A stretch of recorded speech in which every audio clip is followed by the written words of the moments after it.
Pues nadie te ama como yo, pues nadie te ama como yo. Mira la cruz, esa es mi más grande prueba. Nadie te ama como yo.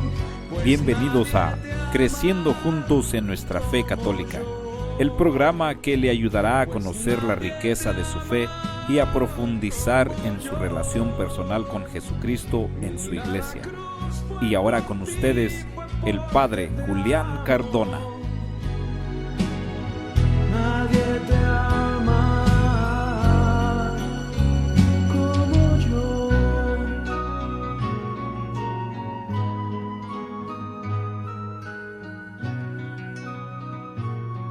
Saludos y muchas bendiciones, hermanas y hermanos que nos escuchan semana tras semana en este programa de ustedes, de nosotros, de todos los hermanos y hermanas que queremos crecer, profundizar en nuestra fe católica y que para eso nos reunimos gracias a la tecnología, a la disposición de este medio que el Señor ha facilitado para que sigamos todos nosotros escuchando su palabra, poniéndola como guía de nuestros pasos en la toma de nuestras decisiones. Y en fin, para que lo sigamos invocando. Donde 2 o 3 se reúnen en mi nombre, ahí estoy yo. Es la promesa de Jesús. Y nosotros nos reunimos, puede que no físicamente, pero nuestro espíritu, nuestra fe, la intención misma de estar aquí como familia de Dios, celebrando la fe y escuchando la palabra del Señor, sí que son una excelente forma de reunirnos. Y en este domingo tan hermoso, en el que la iglesia nos invita a celebrar con ella y como ella, porque todos somos iglesia, el sexto domingo de la Pascua. Vamos a iniciar entonces este ratito de adoración al Señor, a quien nosotros solo adoramos, a nadie más sino a Dios nosotros adoramos, y a Él entonces le tributamos este trabajo de esta reflexión que vamos a tener hoy, y para eso decimos en el nombre del Padre, y del Hijo, y del Espíritu Santo. Amén. Padre amado, en este momento en el que los corazones de tantas hermanas y hermanos se unen en un solo corazón, junto al corazón de tu Hijo, para elevarte a ti la gloria y la alabanza, para adorarte, para bendecirte, queremos entregarte a la vez nuestras vidas, que son también un regalo, el regalo maravilloso que tú nos has dado. A través de nuestra vida, Señor, tú nos has dado todo lo que nosotros somos, todo lo que nosotros tenemos, todo lo que nosotros esperamos alcanzar en ti.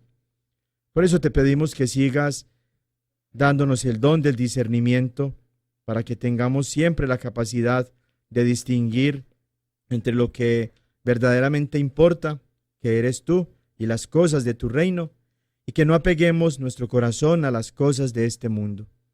Tu Hijo Jesús, que es uno contigo, como lo reveló a sus discípulos y a todos nosotros a través de ellos, abrió la intimidad de tu ser para nosotros y nos permite descubrir que eres amor, que eres Padre, que cuidas con amor de cada uno de nosotros, que eres el bien supremo, que no solamente eres un Dios creador, todopoderoso, el único Dios de todo lo creado, sino que además eres Dios, Padre para nosotros, Abba, Padrecito, Papacito para todos nosotros. Te queremos entregar el deseo sincero de nuestros corazones de que siga ardiendo tu llama en ellos, que siga ardiendo la llama del amor que tu Hijo Jesús nos enseñó como mandamiento, que en lo que nosotros hagamos, en lo que nosotros digamos, inclusive en lo que nosotros creemos y celebramos, sea el amor el que rija todo nuestro comportamiento, todo nuestro ser. Ayúdanos a verdaderamente manifestar con nuestra vida que somos cristianos, que somos seguidores de tu Hijo Jesús, quien por amor dio su vida por nosotros. Amén. En el nombre del Padre, y del Hijo, y del Espíritu Santo. Amén. Seguimos meditando durante el desarrollo de estos domingos de la Pascua en la experiencia de la resurrección de la primitiva comunidad cristiana, de la iglesia naciente, de los apóstoles, quienes en torno a la Virgen María oraban, se mantenían unidos en un solo espíritu, en una sola fe, como un solo corazón, que recibieron todos juntos el Espíritu Santo y que las gracias y los dones de ese Santo Espíritu se siguen manifestando hoy en la única iglesia de Jesús, en nuestra iglesia católica, en la que la intercesión de nuestra Madre Santísima ahora y durante todo el transcurso de la historia de la iglesia, así como en el inicio, ha estado siempre dirigiéndonos con el único mandato que la Madre de Dios, la Virgen Santísima, nos transmitió de su propio corazón y de su propia experiencia de vida. Hagan lo que Jesús les dice. Por 2000 años, la Iglesia ha venido cumpliendo este mandato de María Santísima, realizando la voluntad de su Hijo Jesús, ella que fue la primera en cumplir totalmente la palabra de Dios y de hacer la vida en su propia vida. Y el Evangelio de hoy, el sexto domingo de la Pascua, lo encontramos en el capítulo 15 del Evangelio de San Juan, a partir del versículo 9. Como el Padre me amó, también yo os he amado. Permaneced en mi amor. Si guardáis mis mandamientos, permaneceréis en mi amor, como yo he guardado los mandamientos de mi Padre y permanezco en su amor. Os he dicho esto para que mi gozo esté en vosotros y vuestro gozo sea perfecto. Este es mi mandamiento, que os améis los unos a los otros como yo os he amado. Nadie tiene mayor amor que el que da su vida por sus amigos. Vosotros sois mis amigos si hacéis lo que yo os mando. No os llamo ya siervos, porque el siervo nunca sabe lo que suele hacer su amo. A vosotros os he llamado amigos, porque todo lo que he oído a mi Padre os lo he dado a conocer. No me habéis elegido vosotros a mí, más bien os he elegido yo a vosotros y os he destinado para que vayáis y deis fruto y que vuestro fruto sea duradero. De modo que todo lo que pidáis al Padre en mi nombre, Él os lo concederá. Lo que os mando es que os améis los unos a los otros. Palabra del Señor, gloria a ti, Señor Jesús. Este texto de San Juan es la continuación del que ya escuchábamos el domingo pasado, en el quinto domingo de la Pascua, y es cuando Jesús nos invitaba a permanecer unidos a Él, de la misma manera que los sarmientos están unidos a la vid, de la misma forma entonces en que las ramas están unidas al tronco para poder mantenerse vivas, para poder gozar de la savia que viene desde las raíces del árbol y que alimentan esas ramas para que puedan dar fruto. Y nos decía Jesús el domingo pasado algo que es una radiografía hermosa y muy real de nuestras vidas. Cuando en el capítulo 15 que estamos leyendo, en el versículo 5, nos decía: sin mí ustedes no pueden hacer nada. Por eso necesitamos de Dios, necesitamos de Cristo, necesitamos de su gracia, de su amor, de su misericordia, de la vida divina que se nos comunica a través de los sacramentos y de manera especial a través del sacramento en el cual recibimos a Cristo mismo en su cuerpo y en su sangre, en su alma y en su divinidad. Por eso Jesús nos está hablando hoy del amor. Lo que nos permite a nosotros mantenernos unidos a Cristo y unidos entre nosotros todos como hermanos y hermanas es el amor. Y el amor no es una sugerencia y no es un consejito, una palabra bonita que nos está dando Jesús. Es un mandamiento. Los hermanitos protestantes centran mucho su reflexión espiritual y su reflexión teológica en los mandamientos del Antiguo Testamento, pero no se acuerdan que Jesús planificó esos mandamientos precisamente con el mandamiento del amor. El que ama cumple la ley completa, decía Jesús. El que ama a su hermano ya ha cumplido la ley. Por eso Jesús no está haciendo a un lado las directrices, los mandamientos, las órdenes que su Padre en el Antiguo Testamento nos dio a todos nosotros, pero está llevándolos a la plenitud cuando nos dice: este es mi mandamiento, que se amen los unos a los otros. Y en el cumplimiento de este mandamiento, no somos nosotros los que hemos tomado la decisión de seguir a Jesús, No somos nosotros los que hemos tomado la decisión de escucharlo, y no somos nosotros los que hemos tomado la decisión de formar su iglesia. Nos dice de una manera muy hermosa este pasaje que nosotros escuchábamos, que es Él el que nos ha elegido a nosotros, es Él el que nos ha escogido. La gracia de ser iglesia de Dios, la gracia de ser hijos e hijas de Dios por el bautismo, la gracia de haber sido unificados en la muerte de Cristo a través del bautismo y de ser miembros vivos suyos, porque es en su muerte donde nosotros obtuvimos nuestra vida, es un regalo de Dios. Por eso, como cristianos católicos, nosotros aprobamos y practicamos el bautismo de los niños, porque el bautismo no simplemente es un rito, es aquel regalo de Dios en el que se nos comunica la gracia del Espíritu Santo, no porque nosotros lo merezcamos, no porque nosotros lo hayamos decidido, sino porque es un regalo maravilloso de Dios para nosotros. De tal forma que ni los niños deberían privarse de ese regalo maravilloso que viene de Dios.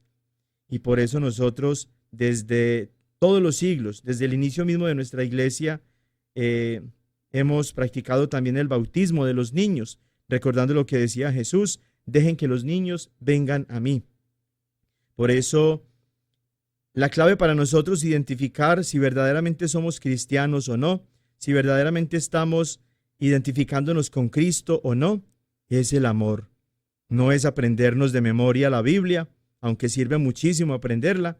No es tampoco la de creer que ya me sé todas las verdades de fe para sentirme salvado. No.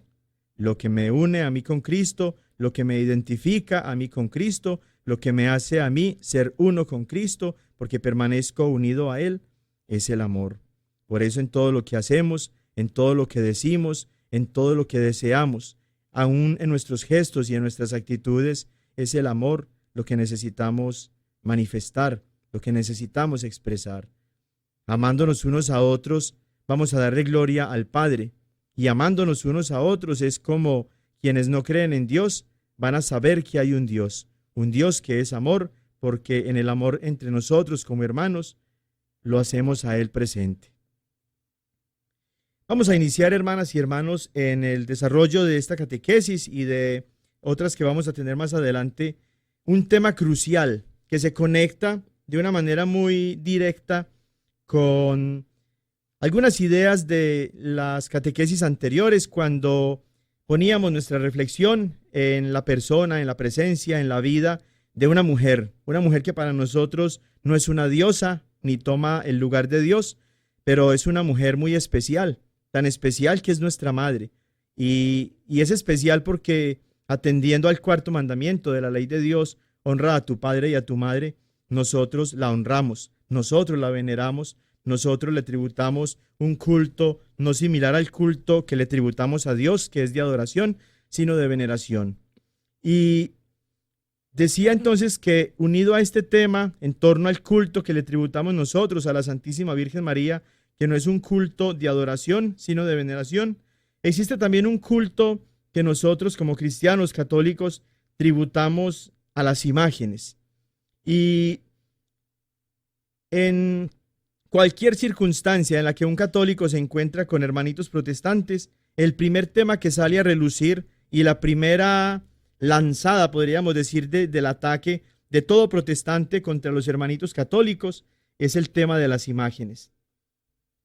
De hecho, cuando en la estrategia de todas estas personas que se hacen llamar pastores de estos grupos o sectas, está muy claro que el tomar textos bíblicos y utilizarlos de una manera indiscriminada y de una manera malintencionada, leyendo solamente pequeños pasajitos de la Biblia y malinterpretándolos, se han dado cuenta ellos que muchos católicos flojos, perezosos, que no leen la Biblia, se dejan confundir con facilidad. Y entonces el tema que recurrentemente utilizan ellos para comenzar cualquier discusión acerca de nuestra fe o acerca de la fe en general es el de las imágenes. Por eso, al tema de la veneración a la Santísima Virgen María, he querido unir este tema de la veneración nuestra como cristianos católicos a las imágenes para aclarar muchas dudas Y Dios permita que también haya muchos hermanitos protestantes escuchándome en este momento y escuchando la palabra de Dios, sobre todo en este momento que la vamos a proclamar, para que ellos mismos, a la luz no de sus propias ideas equivocadas y muy limitadas, sino a la luz del Espíritu Santo, puedan entender correctamente las Sagradas Escrituras, para que al evangelizar no ataquen a la Iglesia Católica, que hablen de Dios, que hablen de su fe, que lean la palabra de Dios, que la compartan a otros, pero sin necesidad de sembrar el odio y la división en el corazón de tantas hermanitas y hermanitos que por flojos o por ignorancia o por cualquier circunstancia no se han formado en su fe católica y terminan entonces convirtiéndose en enemigos muy agresivos de la Iglesia, de la Santísima Virgen María, incluso de la Eucaristía. Los católicos son idólatras. Todos nosotros hemos escuchado alguna vez esa afirmación. A todos nosotros nos han acusado alguna vez, al menos una vez, de esto, de ser idólatras porque tenemos imágenes. Todos nosotros hemos tenido que lidiar con hermanos que llegan a nuestras casas y que tocan la puerta precisamente para traernos ese mensaje.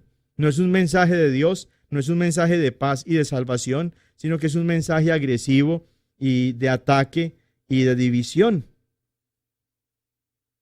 También en nuestros hogares, en los grupos de compañeros de trabajo que nosotros tenemos como parte de nuestra vida cotidiana, en las circunstancias más variadas, como me decía Chalino, uno de mis grandes amigos aquí en Santo Tomás y también feligres aquí de Santo Tomás, que me decía que hasta cuando va a lavar su ropa, siempre lo están atacando los hermanitos protestantes que están casi que al acecho, esperando al pobre Chalino para devorarlo. Encontramos siempre una afirmación como esta: los católicos son idólatras. Y los protestantes continúan haciendo esta acusación. Dicen que porque los católicos tenemos imágenes en nuestras iglesias y oramos delante de ellas, y así también porque tenemos en nuestras propias casas imágenes religiosas, estamos violando el mandamiento de Dios que dice allá en el libro del Éxodo, en el capítulo 20. Ellos leen solamente el versículo 4 y 5 de ese capítulo. No te hagas ningún ídolo ni figura de lo que hay arriba en el cielo, ni de lo que hay abajo en la tierra, ni de lo que hay en el mar debajo de la tierra. No te inclines delante de ellos, ni le rindas culto. Y también malutilizan el texto de Éxodo capítulo 32, en el que el pueblo de verdad cayó en la idolatría cuando construyeron por mano de Aarón un becerro, un toro de oro, con todas las joyas que ellos traían, y a quien verdaderamente ellos proclamaron como su Dios. Realmente el pueblo cometió un gran pecado al hacerse un Dios de oro.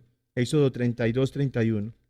Esta acusación de que los católicos somos idólatras viene acompañada de otra, según la cual la Iglesia Católica escondió el segundo mandamiento en ese pasaje de Éxodo capítulo 20, o que la Iglesia cambió los mandamientos para poder así eliminar la prohibición de la idolatría y justificar su uso en las imágenes religiosas. Es entonces una idea común de todos los protestantes, independiente de qué secta procedan, afirmar que todas las imágenes son malas y que la Biblia lo prohíbe. Para ello, utilizan los siguientes textos. Voy a leer los textos que con toda seguridad ustedes ya han escuchado, porque son los textos que los hermanitos lanzan como ataques en contra de ustedes cuando los ven desarrollar su fe en torno a las imágenes religiosas que ellos confunden de una manera pues muy malintencionada con ídolos. En Éxodo 20, del 4 al 5, como escuchábamos, el primer texto que ellos te van a leer siempre va a ser este. No te harás ídolo, ni semejanza alguna de lo que está arriba en el cielo, ni abajo en la tierra, ni en las aguas debajo de la tierra. No los adorarás, ni los servirás, porque yo, el Señor tu Dios, soy un Dios celoso. Luego pueden pasar a Levítico capítulo 19, versículo 4, donde dice: no os volváis a los ídolos, ni hagáis para vosotros dioses de fundición. Yo soy el Señor vuestro Dios. En ese mismo libro del Levítico, en el capítulo 26, versículo 1, utilizan este pasaje para atacarnos a nosotros en torno a nuestras imágenes cuando dicen: no os haréis ídolos, ni os levantaréis imagen tallada, ni pilares sagrados, ni pondréis en vuestra tierra piedra grabada para inclinaros ante ella, porque yo soy el Señor vuestro Dios.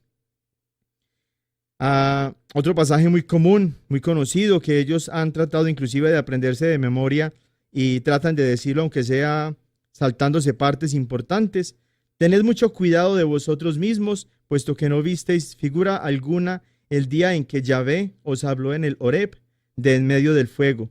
No vayáis a pervertiros y os hagáis alguna escultura de cualquier representación que sea, figura masculina o femenina, figura de alguna de las bestias de la tierra, figura de alguna de las aves que vuelan por el cielo, figura de alguno de los reptiles que serpean por el suelo, figura de alguno de los peces que hay en las aguas debajo de la tierra. Cuando levantes tus ojos al cielo, cuando veas el sol, la luna, las estrellas y todo el ejército de los cielos, no vayas a dejarte seducir, ni te postres ante ellos para darles culto. Eso está en el capítulo 4 de Deuteronomio, en los versículos del 15 al 19. Y en ese mismo libro, en el capítulo 7, versículos del 25 al 26, seguramente te han atacado con este texto: quemaréis las esculturas de sus dioses, y no codiciarás el oro y la plata que los recubren, ni tomarás para ti, ni los tomarás para ti, no sea que por ello caigas en un lazo, pues es una cosa abominable para Yahvé tu Dios, y no debes meter en tu casa una cosa abominable, pues te harías anatema como ella. Las tendrás por cosa horrenda y abominable, porque son anatema. Recuerdo una familia de México que me abordó un día para preguntarme si estaba bien que permitieran ellos que los hermanitos protestantes llegaran a su casa y sacaran de su hogar todas las imágenes religiosas para quemarlas, precisamente porque les habían leído este pasaje del capítulo 7 de Deuteronomio, donde se habla precisamente de destruir los ídolos con el fuego y de no quedarse ni siquiera con el oro que lo recubre, porque son anatema y porque son una cosa abominable para Dios. Y de verdad, cuando ya te han convencido, cuando te han confundido, cuando te han sembrado en la mente la idea absurda de que tú reemplazas a Dios por ídolos de madera o de papel o de yeso o de madera, lo que te piden a continuación es eso: tomar los elementos sagrados, las imágenes religiosas que tienes en casa y destruirlas. Y muchas veces ellos inclusive violan ese derecho que solo tú tienes en tu propio hogar, cuando ellos toman la decisión de hacerlo por su propia cuenta, violando precisamente tu espacio sagrado, el de tu familia, allá en el hogar. Hay expresiones en torno a esta práctica de nosotros los católicos que muestran en sí mismas todo el odio y toda la saña que tienen ellos en contra de nosotros, cuando nos llaman, por ejemplo, a lameyesos o chupayesos o lameladrillos o cosas como estas, con un odio pues que no tienen nada que ver con lo que escuchábamos ahorita con Jesús en el Evangelio de San Juan acerca del mandamiento del amor. En el Salmo 78, versículo 58, encontramos también lo siguiente, y ellos lo encuentran también como un arma en contra de nosotros: pues le provocaron a Dios con sus lugares altos y despertaron sus celos con sus imágenes talladas. Y uno de los más conocidos, en torno a los cuales hay una reflexión supremamente torcida de ellos, en torno a la práctica nuestra como católicos con las imágenes, es el Salmo 115, que ellos nunca te lo van a leer desde el principio, desde el versículo primero, sino que siempre se van a saltar del versículo 4 al versículo 8, es decir, el versículo 1 al 3, y lo que sigue después del versículo 8, del versículo 9 en adelante, nunca te lo van a leer. Los ídolos de ellos son plata y oro, obra de manos de hombre. Tienen boca y no hablan, tienen ojos y no ven, tienen oídos y no oyen, tienen nariz y no huelen, tienen manos y no palpan, tienen pies y no caminan, no emiten sonido alguno con su garganta. Se volverán como ellos los que lo hacen y todos los que en ellos confían. Yo creo que mi paisana Shakira sacó la inspiración de este texto cuando en una de sus canciones dice: bruto, bruto, sordo, ciego, precisamente porque todas estas descripciones que los hermanitos protestantes utilizan, las aprovechan en contra de nosotros, por supuesto tomando así los pedacitos que pueden ellos entender en sus Biblias en contra de los católicos. Así también en el Salmo 135, versículo 15, los ídolos de las naciones son plata y oro, obra de manos de hombre.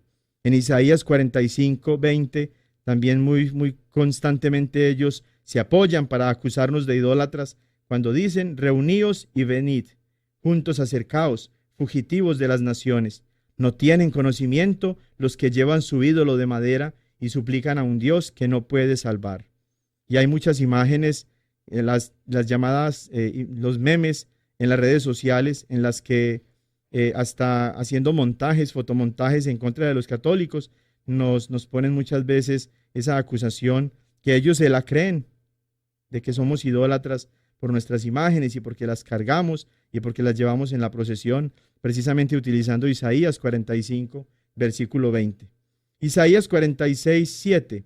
Lo levantan en hombros y lo llevan, lo colocan en su lugar y allí se está. No se mueve de su lugar. Aunque alguno clame a él, no responde. De su angustia no lo libra.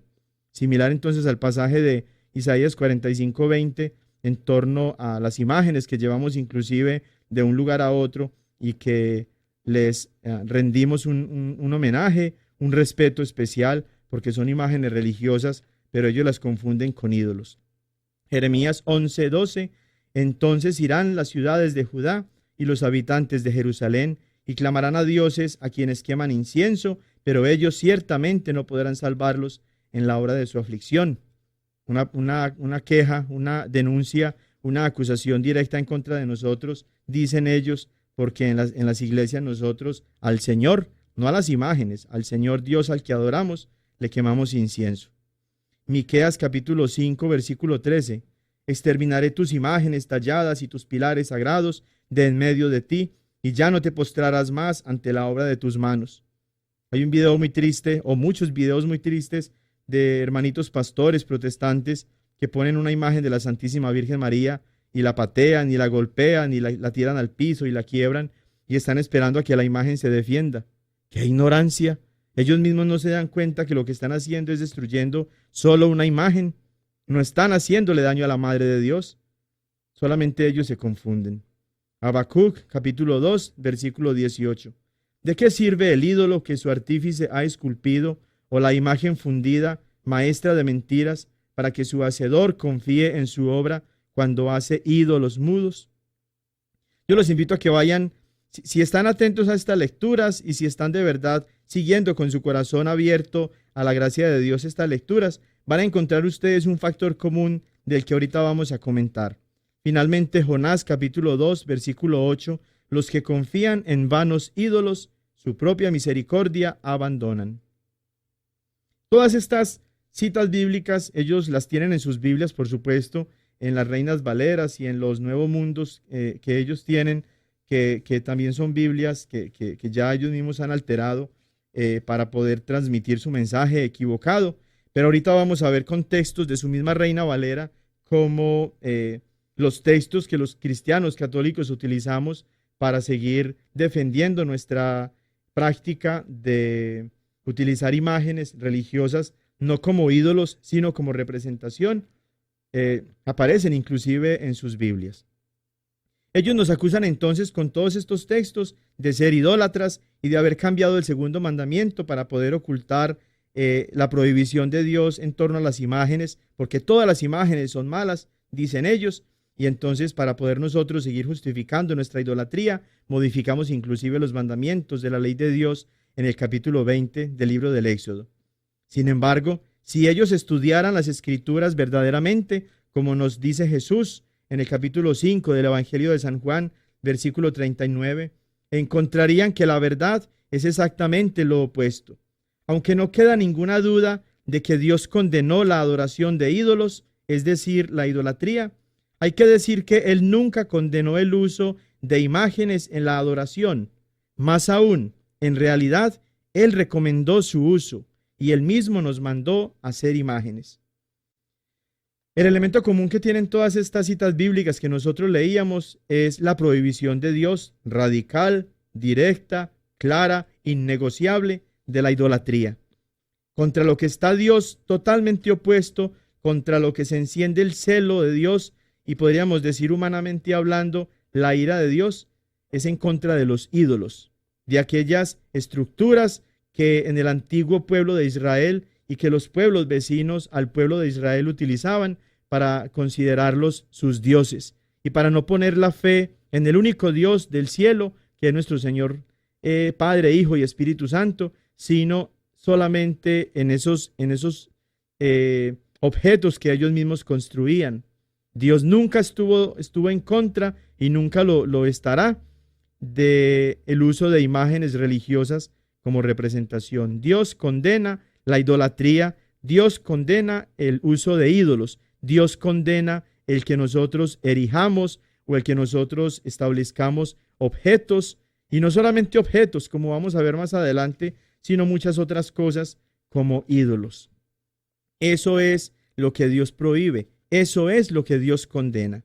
Pero los hermanitos protestantes, en todos estos pasajes que leímos y que precisamente quise leer para que ustedes los tengan en sus Biblias separados a su alcance, para que cuando el hermanito protestante los visite, ustedes lo ayuden inclusive a leer esos mismos textos para que les señalen allí que lo que está Dios condenando es la idolatría o el uso de imágenes como ídolos y no el uso de imágenes como representaciones religiosas, que puedan ustedes ayudarle a este hermanito, a esta hermanita a aclarar su confusión. La estrategia de todos los protestantes, no importa de qué secta vengan, para reforzar su acusación de que los católicos somos adoradores de estatuas, es la de señalar en la Biblia estos pasajes que ya leímos, leyéndolos sin ningún contexto y acompañándolos siempre de su discurso anticatólico y lleno de odio, en el que también incluyen muchas veces su propio, entre comillas, testimonio, porque la gran mayoría de ellos también fueron bautizados católicos y practicaban la misma veneración a las imágenes religiosas. Muchos eran devotos, por ejemplo, de la Virgen de Guadalupe y tenían en sus casas también la imagen o la estatuita o la pintura de la Virgen de Guadalupe. Sin embargo, nunca fueron verdaderamente católicos porque nunca vivieron su fe plenamente ni se preocuparon por formarse en su fe católica. Nunca leyeron la palabra de Dios ni se esmeraron por participar en los cursos de formación y en los retiros que todas las parroquias ofrecemos siempre para que los fieles crezcan y profundicen en su fe católica. Por eso la mayoría de ellos, por ignorantes, fácilmente fueron confundidos por otros ciegos, peor que ellos, quienes con su Biblia bajo el brazo e interpretándola según su propio parecer, beneficio o capacidad, los arrastraron a una vida de dependencia total bajo el mando manipulador de los pastores que solo logran sacarles el dinero, que solo están interesados en los diezmos y en los demás beneficios económicos que logran fácilmente de aquellos a quienes les lavan el cerebro a través de la Biblia mal interpretada para enriquecerse a partir de la ignorancia del pueblo de Dios. Esos mismos pastores, entre comillas, son los que les indican a sus seguidores qué leer en la Biblia y qué aprenderse de memoria para que cuando hablen con católicos incautos, débiles en su fe e ignorantes, los puedan convencer con mucha facilidad. Y de ser católicos de nombre, los convierten en los más agresivos enemigos de la Iglesia Católica. En esta misma estrategia de entrenar a sus seguidores con una lectura cortada de la Biblia, señalando con el dedo dónde deben leer para atacarnos, los pastores hacen a un lado y nunca enseñan a su rebaño de lobos, porque en realidad ni siquiera son ovejas, sino un rebaño de lobos, los numerosos pasajes de la Biblia donde el Señor mismo, Yahvé, el Dios del cielo y de la tierra, ordena la elaboración de imágenes con fines religiosos muy especiales. Yo he tenido incontable cantidad de diálogos con hermanitos protestantes, muchos de ellos pastores, cuando estaba en Colombia y aquí también en Estados Unidos, y les he preguntado por estos pasajes que les voy a leer a continuación. Podría decirles que el 80% me responden, yo no sabía que eso estaba en la Biblia. Otro porcentaje muy alto dirá, yo no conocía esos pasajes. Y un pequeño porcentaje reconocerán que alguna vez lo vieron allí, pero como se opone a la enseñanza ya torcida y enferma de personas que solamente están buscando confundirnos y alejarnos de la fe verdadera en Cristo Jesús a través de lo que nos enseña la Santa Iglesia Católica, simplemente olvidan que esos pasajes están allí en la Biblia. Y es que si el capítulo 20 del del libro del Éxodo nos muestra en los versículos 4 y 5, según ellos, que Dios prohíbe toda imagen, escuchemos lo que dice el mismo libro del Éxodo, 5 capítulos más adelante de ese capítulo 20. Éxodo 25, versículos del 18 al 22. Harás además 2 querubines de oro macizo, los harás en los 2 extremos del propiciatorio. Haz el primer querubín en un extremo y el segundo en el otro. Los querubines formarán un cuerpo con el propiciatorio en sus 2 extremos. Estarán con las alas extendidas por encima, cubriendo con ellas el propiciatorio uno frente al otro, con las caras vueltas hacia el propiciatorio. Pondrás el propiciatorio encima del arca, y pondrás dentro del arca el testimonio que yo te daré. Allí me encontraré contigo. Desde encima del propiciatorio, de en medio de los querubines colocados sobre el arca del testimonio, te comunicaré todo lo que haya de ordenarte para los israelitas. Es Yahvé mismo, es Dios mismo, dándole la orden a Moisés de que construya el arca de la alianza y que sobre el arca de la alianza construya 2 querubines. Hasta los hermanitos protestantes más ignorantes, hasta los que apenas están empezando a meterse todo el veneno y la basura que les meten a ellos en las sectas, saben que un querubín es un ángel. Si Dios está prohibiendo hacer imágenes en el capítulo 20, ¿por qué en el capítulo 25 manda a Moisés hacer imágenes de querubines?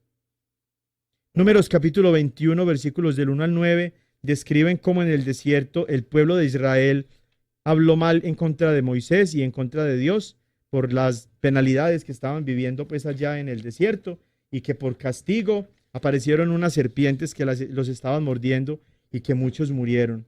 Y a continuación nos dice el versículo 7 que el pueblo reconoció su error, se acercó no a Yahvé, a Moisés. Otro punto que más adelante vamos a tocar en torno a la intercesión, de por qué nosotros le pedimos a la Virgen María y a los santos en vez de pedirle directamente a Dios. El pueblo no fue a Yahvé, fue a Moisés y le dijo, reconocemos nuestro pecado, pide por favor a Yahvé para que nos ayude y para que nos perdone.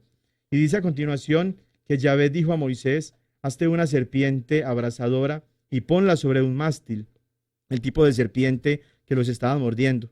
Todo el que haya sido mordido y la mire, vivirá. Hizo Moisés una serpiente de bronce y la puso en un mástil. Y si una serpiente mordía a un hombre y éste miraba a la serpiente de bronce, quedaba con vida. ¡Ah! Imagínense ustedes, solo bastaba con mirar a la serpiente, ni siquiera había que tocarla, ni siquiera había que decirle nada, solo mirarla para quedar sanados. El hecho de que uno debía mirar a una estatua de bronce de una serpiente para ser sanado muestra que las estatuas podían también ser usadas ritualmente y no meramente como decoraciones religiosas, sin que por esto fueran un ídolo. De lo contrario, Dios mismo estaría mandando a Moisés a que fuera idólatra, lo cual es absolutamente absurdo.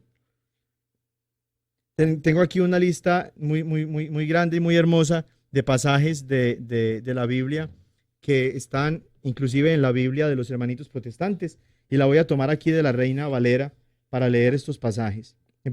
Ustedes pueden seguirme en la lectura, por favor, a partir en el primer libro de los Reyes, en el capítulo 6, a partir del versículo 18. Estas mismas palabras, estas mismas ideas están en las Biblias de los hermanitos protestantes, para que ustedes, por favor, allí me ayuden a seguir en casa estos pasajes. Y la casa estaba cubierta de cedro por dentro, y tenía entalladuras de calabazas silvestres y de botones de flores. Todo era cedro, ninguna piedra se veía. Primera de Reyes capítulo 6, versículo 18, nos muestra que en el templo que Salomón le estaba construyendo a Yahvé había imágenes de calabazas y capullos abiertos de flores. Luego, desde el versículo 23 al 28, encontramos lo siguiente. Hizo también en el lugar santísimo 2 querubines de madera de olivo, cada uno de 10 codos de altura. Una ala del querubín tenía 5 codos, y la otra ala del querubín otros 5 codos. Así que había 10 codos desde la punta de un ala hasta la punta de la otra ala. Asimismo, el otro querubín tenía 10 codos, porque ambos querubines eran de un mismo tamaño y de una misma hechura. La altura del uno era de 10 codos y asimismo del otro.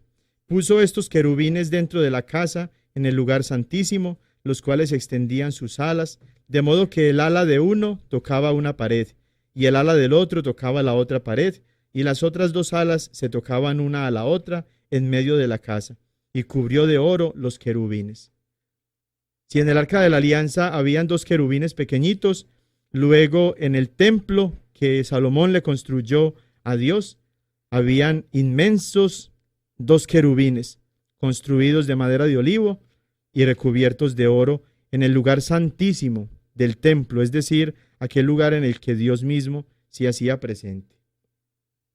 Recuerden que estos textos los estoy tomando de la misma Biblia Reina Valera, y si algún hermanito protestante me está escuchando, siga por favor conmigo estas lecturas para que se dé cuenta cómo estoy diciendo la verdad. Luego el versículo 29 al 35 de ese mismo capítulo dice lo siguiente. Y esculpió todas las paredes de la casa alrededor de diversas figuras de querubines, de palmeras y de botones de flores por dentro y por fuera. Y cubrió de oro el piso de la casa por dentro y por fuera.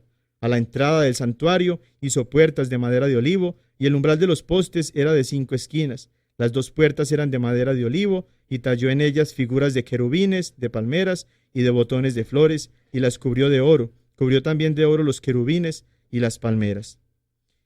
Todo el templo de Dios entonces estaba adornado de la misma forma. Si un protestante hubiera entrado a ese templo, a esa casa de Dios, se desmaya, yo creo, de la impresión por todos los ídolos que Dios mismo mandó poner en su propia casa. Y cabe notar que todo esto estaba dirigido de acuerdo a las escrituras divinamente inspiradas, porque en el libro de Ezequiel, en el capítulo 41, versículo 18, describe el profeta a imágenes grabadas en el templo. Estaban cubiertos de grabados alternados de seres alados y de palmeras. Y podríamos entonces preguntarnos qué sentía Dios. ¿Estaba Dios muy enojado con Salomón por decorar su templo con tantas imágenes? Al contrario, en este mismo capítulo nosotros podemos leer allá en los versículos 11 al 13. Fue dirigida a Salomón la palabra de Yahvé, ahora sí estoy leyendo de la Biblia de Jerusalén, diciendo: por esta casa que estás edificando, si caminas según mis preceptos, obras según mis sentencias y guardas todos mis mandamientos para andar conforme a ellos, yo cumpliré mi palabra contigo, la que dije a David tu padre: habitaré en medio de los hijos de Israel y no abandonaré a mi pueblo Israel. Como ven, Dios está complacido, y de lo complacido que está, promete inclusive bendiciones a la familia de Salomón por todas las generaciones, porque sabe Dios que Salomón está obedeciendo su palabra y que no está llenando el templo de Dios de ídolos, sino de las imágenes religiosas que simbolizan la creación entera y que son utilizadas como representación religiosa para darle culto a Dios. He querido traer una canción muy hermosa que pone un tema en común de los hermanitos protestantes que no son extremistas y que no nos atacan con las Sagradas Escrituras llamándonos idólatras, y que tienen ellos en su forma de fe algo muy similar a nosotros como cristianos católicos, y es nuestra adoración a un solo Dios. Por eso los invito a que con mucho amor escuchen esta canción.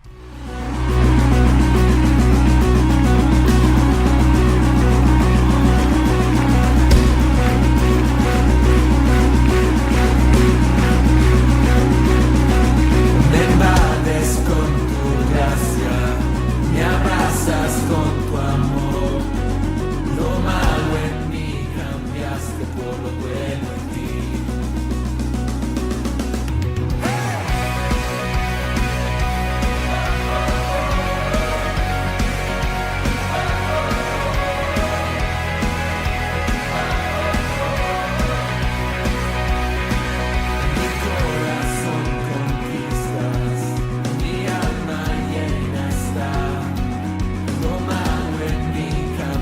pasaste por lo bueno en mí.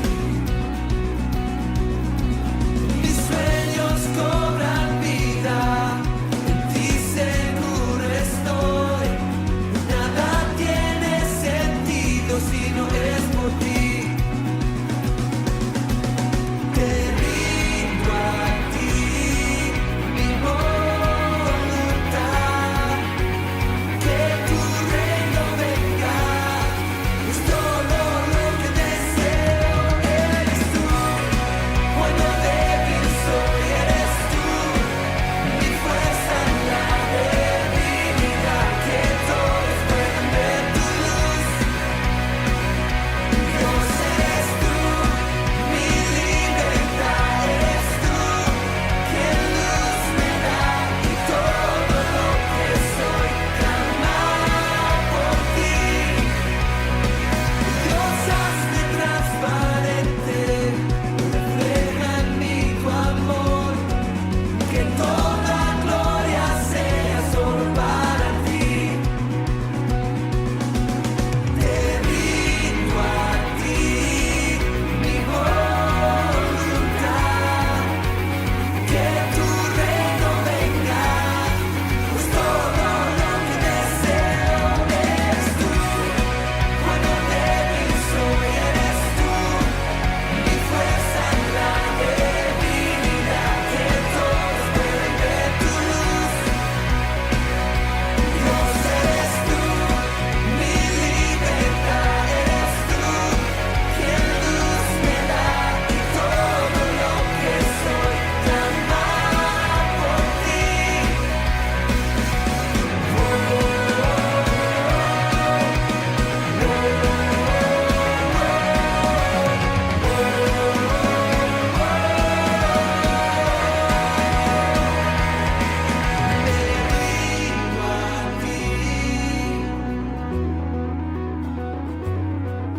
Me rindo a ti.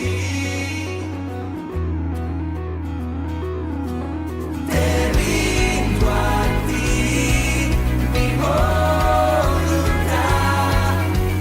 que tu reino venga, es todo lo que deseo.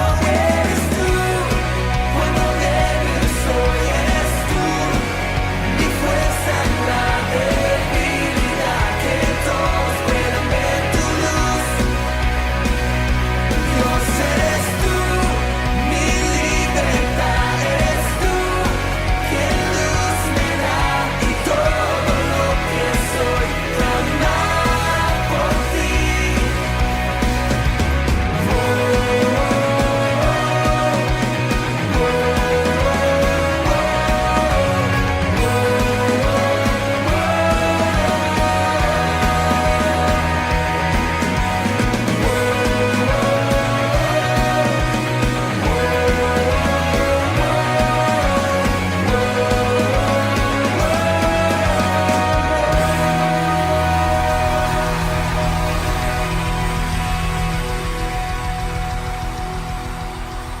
Esa es, hermanas y hermanos, la fe común de quienes fuera de la iglesia quieren vivir la fe cristiana y con mucha sinceridad, con mucha honestidad y con mucho amor a Dios lo adoran y lo alaban, al igual que nosotros dentro de la iglesia de Jesús, dentro de la iglesia católica, adoramos y alabamos solo a Él, solo a Dios. Vamos a escuchar entonces las preguntas que nuestros oyentes fieles han preparado para nosotros. Buenos días, Padre Julián. Le habla Coral desde Knoxville. Mi pregunta de hoy es sobre cómo se puede reconocer, sin tener la información de la editorial, que una Biblia es católica o es protestante. Ya sea la Biblia entera con todos sus libros, sé que la Biblia católica tiene ciertos libros que no aparecen en otras Biblias, o quizás solamente los evangelios o la última parte de la Biblia. Hay quizá algunas secciones que nosotros nos pudiéramos enfocar para consultarlas y asegurarnos de que tenemos entre manos una Biblia católica. Gracias. Pregunta tan importante y sí, hay una generalidad en principio para nosotros identificar una Biblia católica de una protestante y esta es el número de libros que la Biblia trae. Se solía decir que el sello de imprimatur o de nihil obstat, que es un sello de aprobación que las conferencias episcopales ponían al inicio de las Biblias, servía como un signo para determinar que una Biblia era católica. Sin embargo, ya hemos encontrado, yo mismo he encontrado Biblias que tienen una traducción muy sospechosa, supremamente protestante, como de Reina Valera, por ejemplo, y que le ponen simplemente el sello de nihil obstat o de imprimatur, que se puede imprimir. Este signo ya los invito a que no lo consideren con tanta confianza, porque editoriales protestantes están ya falsificando estos sellos. ¿Qué hacer entonces para identificar una Biblia católica de una protestante? Primero miren que la Biblia tenga 73 libros. El Antiguo Testamento de las Biblias protestantes solo tiene 39 libros. La Biblia católica en el Antiguo Testamento siempre va a tener 46 libros. 7 libros que Martín Lutero no consideraba como inspirados por el Espíritu Santo. Un tema muy interesante del que les voy a hablar si Dios quiere más adelante, causó que en la Biblia protestante falten 7 libros. Otro rasgo muy importante es el nombre que le dan a Dios. Los cristianos católicos, a través de una traducción que viene desde San Jerónimo, que fue el que tradujo la Biblia original, pues la Septuaginta del arameo y del hebreo del griego, que era como estaba escrita la Septuaginta, al latín, y posteriormente pues también tradujo del griego al latín del Nuevo Testamento. En el Antiguo Testamento la traducción de San Jerónimo ya incluía el nombre de Yahvé, que los hermanitos protestantes mencionan como Jehová. Jehová es una mala traducción del nombre de Dios, como también lo vamos a ver más adelante. Y como dato curioso, los hermanitos protestantes suelen utilizar muchísimo la palabra aleluya, traída del hebreo al griego. Aleluya significa alabado sea Yahvé. Entonces no se entiende cómo ellos que utilizan tanto aleluya puedan hacerlo coincidir con Jehová. No se podría decir aleluje. No se puede, ¿cierto? Aleluya es alabado sea Yahvé. Y hay unos pasajes así que son muy centrales para que nosotros identifiquemos que una Biblia tenga una buena traducción. Voy a mencionar así por cuestión del tiempo unos muy importantes y en un tema más adelante vamos a profundizar. Lucas capítulo 1, versículo 28, que es el saludo del arcángel San Gabriel a la Virgen María. Miren que la versión diga, alégrate, llena de gracia. Los hermanitos protestantes han cambiado ese llena de gracia por cualquier cantidad de expresiones como salve muy favorecida o gozo hayas amada, etc. También en Mateo 16, 18, que es la institución de Pedro como base, como fundamento de la iglesia que va a edificar no Pedro, sino Cristo. También miren que la traducción diga, tú eres Pedro y sobre esta piedra edificaré mi iglesia y los poderes del infierno no prevalecerán contra ella. También ellos suelen cambiar entonces allí para llevar a la gente a que se confunda en torno a la iglesia de Jesús.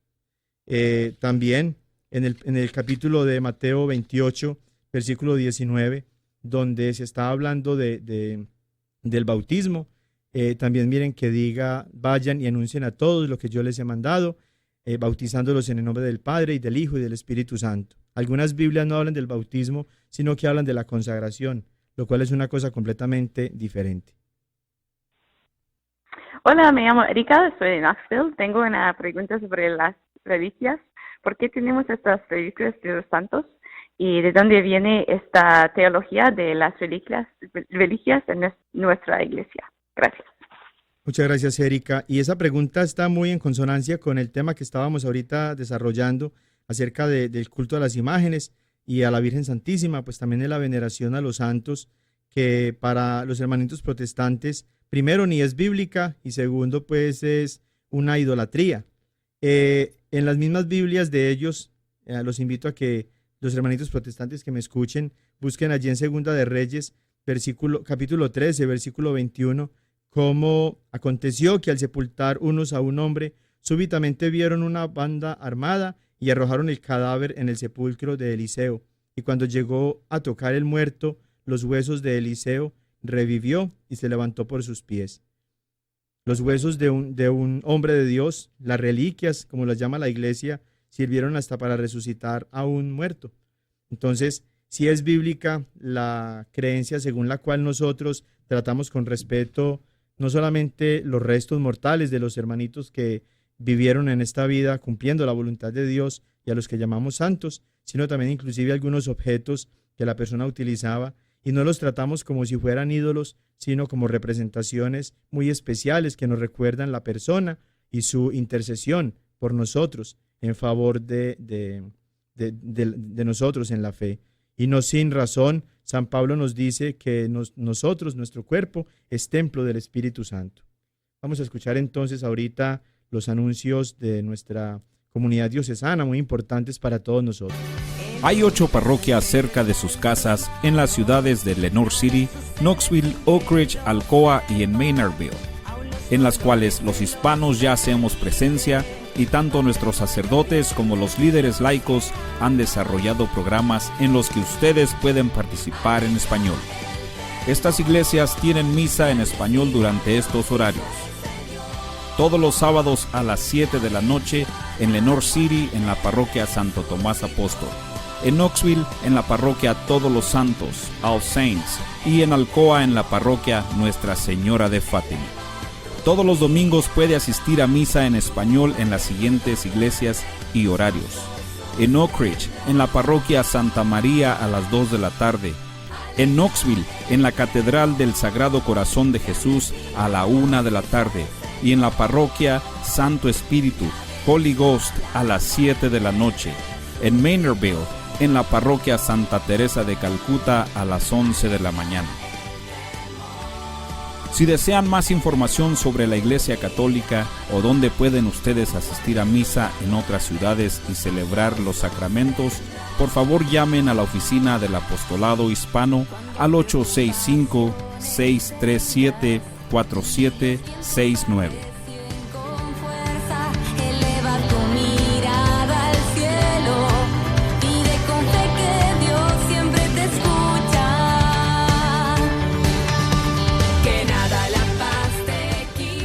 También los invitamos a que le den like o me gusta a nuestra página de Facebook, La Cosecha DOK, para que se mantengan informados de todos los eventos de las diferentes parroquias y en la diócesis de Knoxville. De esta manera podemos mantenernos conectados y también nos pueden enviar sus comentarios y sus preguntas para el Padre Julián. Otra manera de enviarnos sus preguntas es llamando a nuestra oficina al 865-637-4769. Hay tanto que conocer de nuestra fe católica. Aproveche esta oportunidad y llame con su pregunta al 865-637-4769.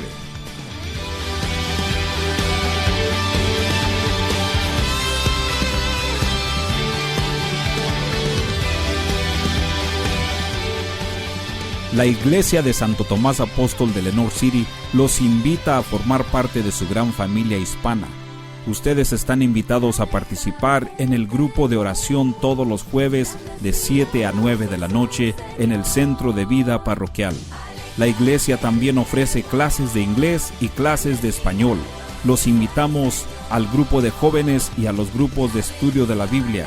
Para más detalles necesitan llamar a la oficina parroquial de lunes a viernes de 9 de la mañana a 4 de la tarde al 865-986-9885, 865-986-9885.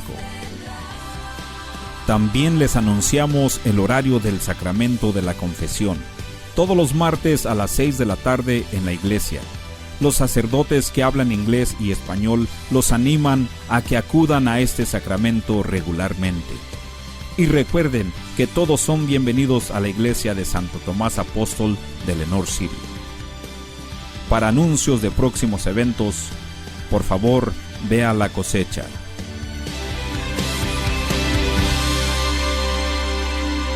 Antes de la bendición final, presentarles un anuncio muy importante a todos ustedes de la comunidad de la diócesis de Knoxville y de todos aquellos que quieran acompañarnos a una vigilia de Pentecostés que se realizará en la iglesia de Todos los Santos en Knoxville el sábado 19 de mayo de 9 de la mañana a 12 de la noche. Entonces, Padre Miguel, Padre Artur van a estar dirigiendo esta hermosa jornada de oración del Espíritu Santo para que todos aquellos que nos quieran y nos puedan acompañar estén con nosotros. Y así vamos dando por terminado la oración, el ratito de oración y de meditación en la palabra de Dios por el día de hoy. Les deseo muchas bendiciones y muchos éxitos, mucha prosperidad en esta semana que comienza, y cuentan siempre con mis oraciones. Los invito y les pido que rueguen también ustedes por mí y que la bendición de Dios Todopoderoso, Padre, Hijo y Espíritu Santo, descienda sobre ustedes y los acompañe siempre. Feliz semana. Ven con nosotros al caminar, Santa María, ven. La diócesis de Knoxville y la parroquia de Santo Tomás Apóstol de Lenoir City les agradecemos por habernos acompañado en Creciendo Juntos en Nuestra Fe Católica, y los invitamos a que nos escuchen la próxima semana por esta misma estación y a la misma hora, para profundizar en lo que significa ser un católico conocedor de su fe. Hasta pronto y que Dios los bendiga.